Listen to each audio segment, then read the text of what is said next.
আজকের ভিডিওতে একটি গুরুত্বপূর্ণ টেন্স নিয়ে আলোচনা করব। আজকের আলোচ্য টেন্সের নাম পাস্ট পারফেক্ট টেন্স, যার বাংলা অর্থ হচ্ছে পুরাঘটিত অতীতকাল। প্রথমে আমরা পুরাঘটিত অতীতকাল অর্থাৎ পাস্ট পারফেক্ট টেন্স কি অর্থাৎ সংজ্ঞা নিয়ে আলোচনা করব। অতীতে দুটি কাজ সংঘটিত হলে যে কাজটি আগে সংঘটিত হয় সেই কাজটি পাস্ট পারফেক্ট টেন্স হয়, আর যে কাজটি পরে সংঘটিত হয় উহা পাস্ট ইনডিফিনিট টেন্স হয়।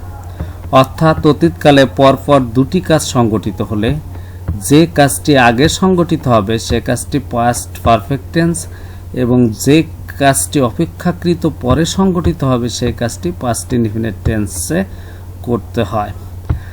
যেমন ডাক্তার আসিবার আগে রোগীটি মারা গেল। এখানে দেখো দুটি কাজ, একটা হলো ডাক্তার আসা আর একটা হলো রোগী মারা যাওয়া। এখানে আগে উল্লেখ আছে এই দুটি কাজের মধ্যে কোন কাজটি আগে হয়েছে। এখানে রোগীটি আগে মারা গিয়েছে, অতএব রোগীটি মারা গেল এইটি পাস্ট পারফেক্ট টেন্সের, আর ডাক্তার আসা এটা হলো পাস্ট ইনডিফিনিট টেন্সের স্ট্রাকচার অনুযায়ী করতে হবে। এখানে দেখো the patient had died before the doctor came. এখানে আগে ইংরেজি হলো বিফোর।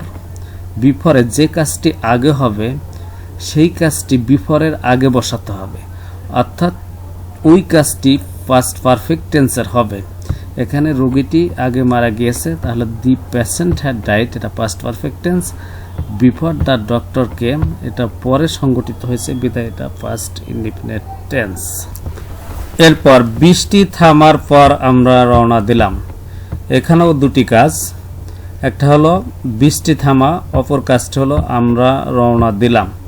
এখানে কোন কাজটি আগে হয়েছে? আগে বৃষ্টি থামলো, তারপর আমরা রওনা দিলাম। অর্থাৎ যে কাজটি আগে হবে উক্ত কাজটি পাস্ট পারফেক্ট টেন্স, আর যে কাজটি পরে হবে সে কাজটি পাস্ট ইনডিফিনিট টেন্সে। যেহেতু এখানে বৃষ্টি থামার পর, অর্থাৎ বৃষ্টি আগে থেমেছে তারপর আমরা রওনা দিয়েছি, তো বৃষ্টি থামা হলো আগে। এখানে পর ইংরেজি পরে বা পর ইংরেজি হলো আফটার। আফটারের পরে যে কাজটি আগে হবে, যদি এখানে পরে উল্লেখ থাকে তাহলে আফটারের পরে বসাতে হবে, অর্থাৎ পাস্ট পারফেক্ট টেন্সটি হবে অর্থাৎ পাস্ট পারফেক্ট টেন্সটি হবে আফটারের পরে। দ্য রেইন হ্যাড স্টপড, বৃষ্টি থামা, দ্য রেইন হ্যাড স্টপড। এরপর আমরা রওনা দিলাম, এটা যেহেতু পরে হয়েছে আফটারের আগে এটা করতে হবে পাস্ট ইনডিফিনিট টেন্সে, উই স্টার্টেড। এরপরটা তুমি আসার পূর্বে আমি চিঠিটি লিখেছিলাম। এখানে দুটি কাজ, তুমি আসা একটি, আর একটা হলো আমি চিঠি লিখেছিলাম, দুটি কাজ। এখানে দুটি কাজের মধ্যে পূর্বে কথাটি উল্লেখ আছে, কোন কাজটা আগে হয়েছে? তুমি আসার পূর্বে আমি চিঠিটি লিখেছিলাম, অর্থাৎ আমি চিঠিটি আগে লিখেছিলাম তারপরে তুমি এসেছিলে। যেহেতু দুইটা কাজ, একটা আগে আর একটা পরে, যে কাজটা আগে সংগঠিত হয়েছে সেটা পাস্ট পারফেক্ট টেন্সের। এখানে দেখো পূর্বে, পূর্বে বা আগে ইংরেজি হলো বিফোর। বিফোরের আগে সবসময় পাস্ট পারফেক্ট টেন্সের বাক্যটি বসবে। এখানে আমি চিঠি লিখেছিলাম আগে, যেহেতু সেই কারণে এখানে এটা হবে পাস্ট পারফেক্ট টেন্সের, I had written the letter. এরপরে হলো তুমি আসার, ইংরেজি তুমি, ইংরেজি হলো ইউ, আর আসা যেহেতু তো পাস্ট ইনডিফিনিট টেন্সও হবে তাহলে আসা ইংরেজি হলো কাম, এর পাস্ট টেন্স হলো অর্থাৎ ভার্ব টু হলো কেম। তাহলে I had written the letter before you came. Structure দেখো, subject plus had plus verb 3 plus object before. এরপর হলো subject plus verb two plus object. এখানে হলো যদি কোনো বাক্যে বিফোর অর্থাৎ আগে বা পূর্বে কথাটি উল্লেখ থাকে, সেক্ষেত্রে যে কাজটি আগে সংগঠিত হয়েছে উক্ত কাজটি পাস্ট পারফেক্ট টেন্স, কিন্তু ওই কাজটি অবশ্যই প্রথমে অর্থাৎ বিফোরের আগে বসাতে হবে। অর্থাৎ বিফোরের আগের অংশ যে কাজটি যদি কোনো বাক্যে পূর্বে বা আগে উল্লেখ থাকে বিফোরের আগে ওই কাজটি বসাতে হবে যে কাজটা আগে হয়েছে, এবং বিফোরের পরে যে কাজটি পরে হয়েছে সেই কাজটি বসাতে হবে। এবং যে কাজটি পরে হয়েছে ওই কাজটি হবে পাস্ট ইনডিফিনিট টেন্সের, যার গঠন হচ্ছে subject plus verb two plus object. Example দেখো, ঘন্টা বাজার পূর্বে আমরা ক্লাসে প্রবেশ করলাম। এখানে দুটি কাজ পূর্বে উল্লেখ আছে, একটা হলো ঘন্টা বাজা আর একটা হলো আমরা ক্লাসে প্রবেশ করলাম। তাহলে কোন কাজটি আগে হয়েছে? আমরা ক্লাসে প্রবেশ করেছি আগে, তারপর কিন্তু ঘন্টা বেজেছে। তাহলে আমরা পূর্বে ইংরেজি হলো বিফোর, বিফোরটা আগে লিখে এরপরে দেখব কোন কাজটি আগে হয়েছে। আমরা ক্লাসে প্রবেশ করলাম আগে, বিধায় এই কাজটি হলো পাস্ট পারফেক্ট টেন্স। আর বিফোরের আগে সবসময় পাস্ট পারফেক্ট টেন্সের বাক্যটি বসাতে হবে।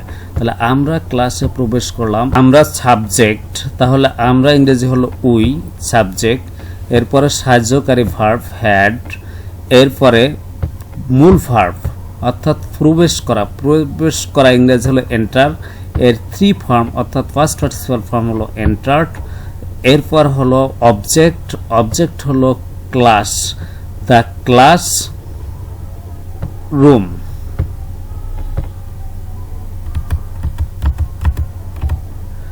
দ্য ক্লাস, এরপর বিফোরের পরে যে কাজটি আগে হয়েছে ওই বাক্যটি, বিফোরের পরে যে কাজটি পরে হয়েছে ওই বাক্যটি করতে হবে পাস্ট ইনডিফিনিট টেন্সের। এখানে হয়েছে ঘন্টা বেজেছে পরে, তাহলে ঘন্টা হলো দি বেল, এরপরে বাজা ইংরেজি হলো রিং, এর পাস্ট টেন্স অর্থাৎ ট্রু ফর্ম হলো রাং। এখানে অবজেক্ট নেই বিধায় অবজেক্ট বসেনি। আমি ভাত খাওয়ার পূর্বে সে বাড়ি আসলো। এখানে দেখো দুটি কাজ, এক পূর্বে উল্লেখ আছে, সে বাড়ি আসলো আগে, এরপরে আমি ভাত খেলাম।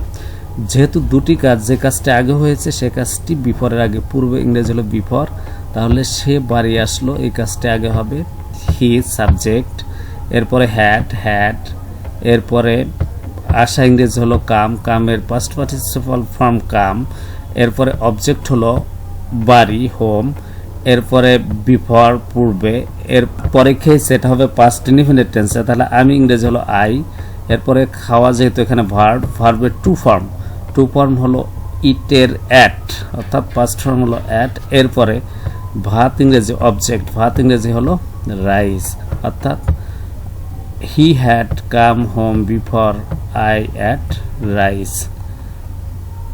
এরপরের স্ট্রাকচারটা দেখো, subject plus verb two plus object plus after plus subject. এখানে রেড কালার চিহ্নিত যে অংশটুকু সেই অংশটুকু ফার্স্ট পারফেক্ট টেন্সের, subject plus had plus verb three plus object.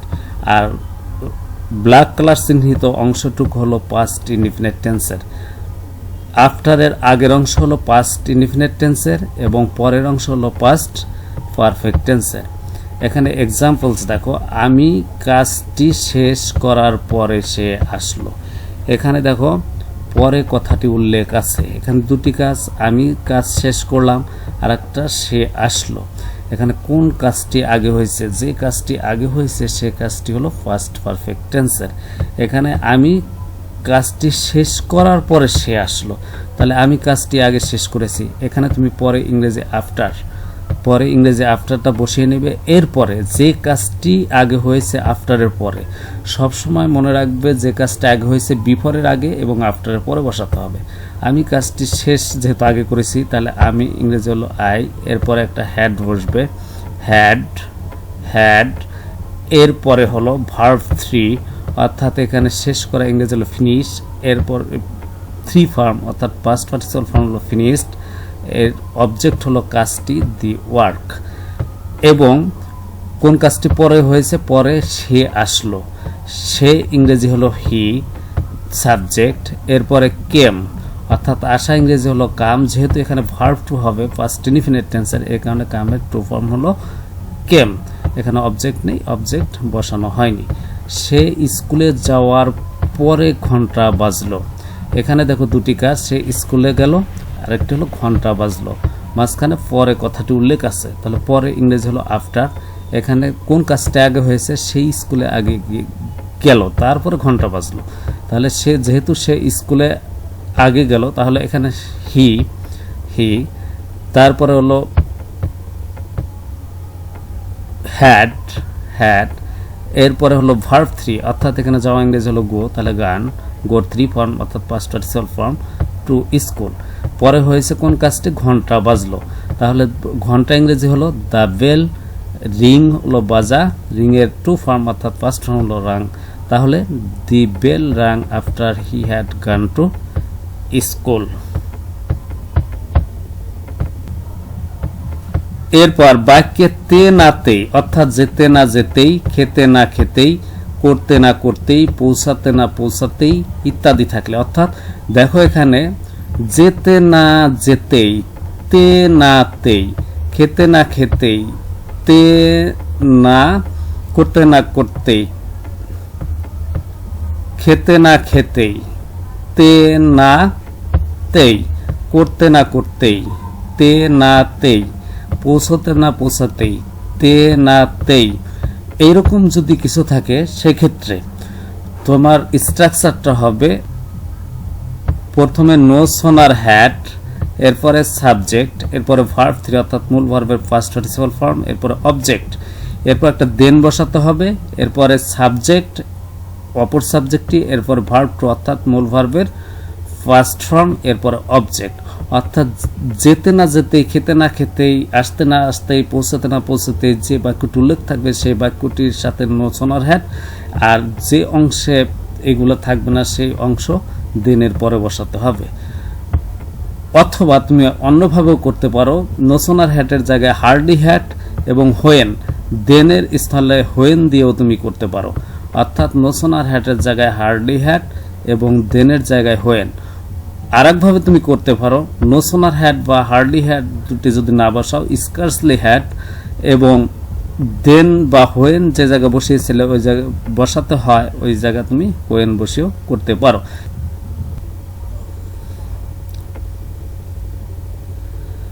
Example দেখো, আমরা স্কুলে যেতে না যেতেই বৃষ্টি শুরু হলো।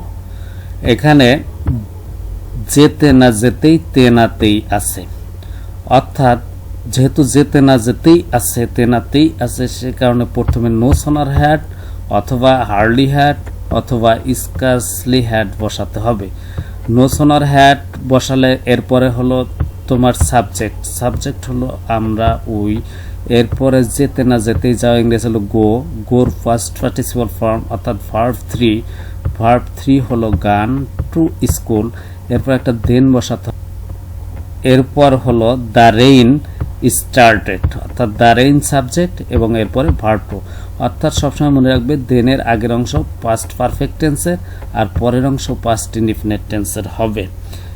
এখানে তুমি যে নো সোনার হ্যাডের পরিবর্তে হার্ডলি হ্যাড দিয়ে করো, একইভাবে নো সোনার হ্যাডের জায়গায় হার্ডলি হ্যাড হবে এবং শুধুমাত্র দেনের জায়গায় একটা হোয়েন বসাবে, অর্থাৎ hardly had we reached the school when the rain started. তুমি যদি স্কার্সলি হ্যাড দিয়ে করো সেক্ষেত্রেও নো সোনার হ্যাড বা হার্ডলি হ্যাডের জায়গায় স্কার্সলি হ্যাড হবে এবং দেনের স্থানে হোয়েন বসবে, আর বাকি কোনো চেঞ্জ হবে না, অর্থাৎ scarcely had we reached the school when the rain started.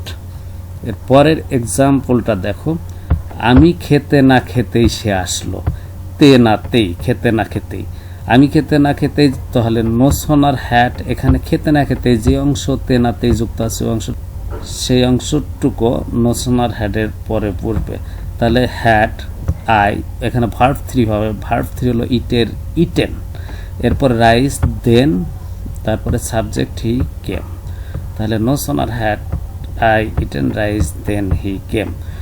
একইভাবে যদি তুমি হার্ডলি হ্যাড দিয়ে করতে চাও তাহলে নো সোনার হ্যাডের জায়গায় তুমি হার্ডলি হ্যাড ব্যবহার করবে এবং দেনের জায়গায় হোয়েন। স্কার্সলি হ্যাড দিয়ে করলেও নো সোনার হ্যাড বা হার্ডলি হ্যাডের স্থানে স্কার্সলি হ্যাড বসবে এবং দেন বা হোয়েন এর জায়গায় হোয়েন বসবে, দেনের জায়গায় হোয়েন বসাবে। অর্থাৎ হার্ডলি হ্যাড এবং স্কার্সলি হ্যাড থাকলে পরে দেনের স্থানে হোয়েন বসাবে এবং নো সোনার হ্যাডের জায়গায় হার্ডলি হ্যাড বা স্কার্সলি হ্যাড বসাবে, তাহলে তোমার বাক্যগুলো ইংরেজিতে চেঞ্জ হয়ে যাবে। সুপ্রিয় শিক্ষার্থী বন্ধুরা, এতক্ষণ পাস্ট পারফেক্ট টেন্স নিয়ে বিস্তারিত আলোচনা করলাম। আজ এ পর্যন্তই। বাই।